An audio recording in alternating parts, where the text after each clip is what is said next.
Chas shalom, a person see a certain judgment, certain din, something awful, something dark, something that it's hard to connect it with the mercy, with Hashem. You want to say it's not Hashem, some dark force is working, it's not Hashem, it's not the kindness, that you cannot call kindness. It doesn't supposed to shake the faith that you have in Hashem. Okay, listen to yourself. That thing is wrong. Why you think that Hashem, because He's allowing it, so you think that He agrees with it? It doesn't have to be like that. This is what it means that we should reveal the mercy of Hashem Yitbarach. That we should reveal it. That we have that job on our hands to fight against the bad thoughts that are crucifying us all day long.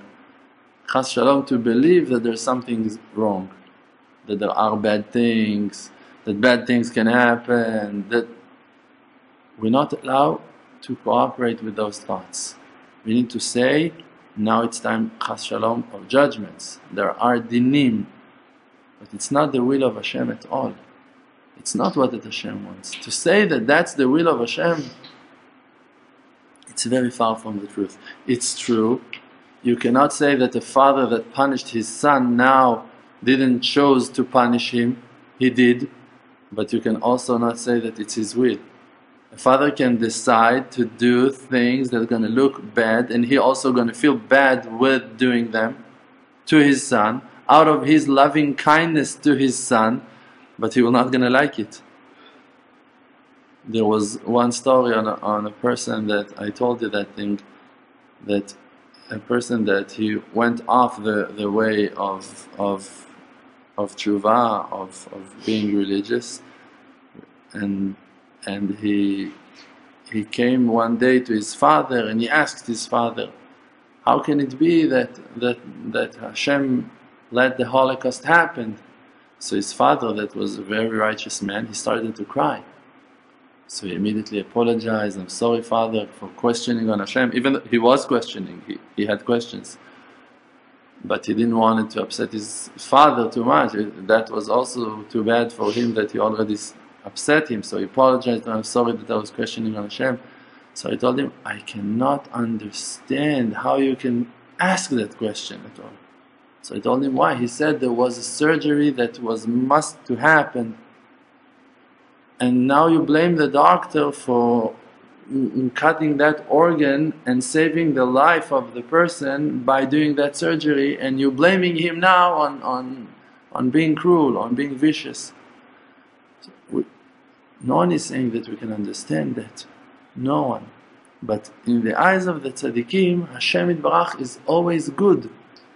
Not because that they have to, that they're obligated to that. Because they know Hashem. Because we know that Hashem is good. We just know it. There's no other way. Hashem is good, Hashem is kind. Now there's judgments, now there are difficulties.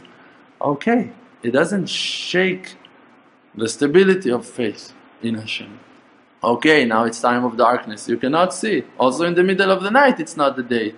So what? Now you're going to say maybe tomorrow there will be no sunrise? Maybe the sun is not exist because now it's night. You can see the sun also in the night. How you have the light of the moon? Because the sun hits the moon.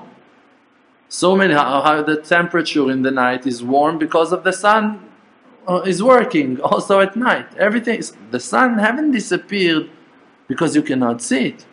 You cannot deny the sun because now it's night. Also the greatness of Hashem and the kindness of Hashem, and when we're doing that, so then we're achieving the purpose that for that purpose we've been created. Because each and every one of us have that ability never to give up, and especially after that Rav Dror came down to the world and gave us enormous powers of strength, of confidence, of bitachon, of faith, emunah. Never to give up. On what not to give up? On the hope. Because you know that Hashem going to be there for me, that you know that Hashem is with me. Because you know that Hashem is good and you're not questioning on Him. And even if you have doubts and even if you have thoughts, alright, now it's the time to reject them. Now it's the time to fight.